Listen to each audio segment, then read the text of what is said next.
Being a professor for 15 years taught me a lot, and these are the most important lessons that I learned. To maintain momentum for my life story, I dropped the cap and gown for the next chapter.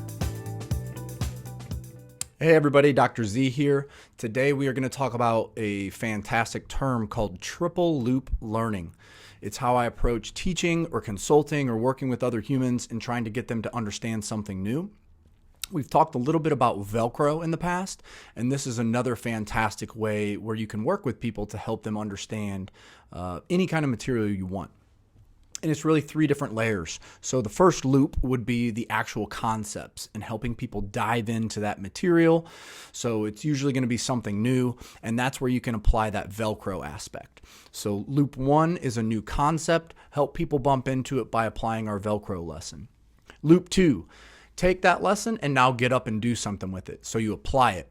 Role plays, simulations, working through real world problems and scenarios, watching videos and discussing how you can apply things. The best way to do it is actually get up and use your hands or your head and put that concept to work. So loop 1, learn the concept. Loop 2, take action on the concept. Loop number 3, reflect. So then it's more about going back and conducting that after action review and discussing how did we do during our role play? What could we have done differently? What was effective? And how can we continue to improve moving forward? So simple, triple loop learning, very easy to take this concept and put it into action. Have a great day.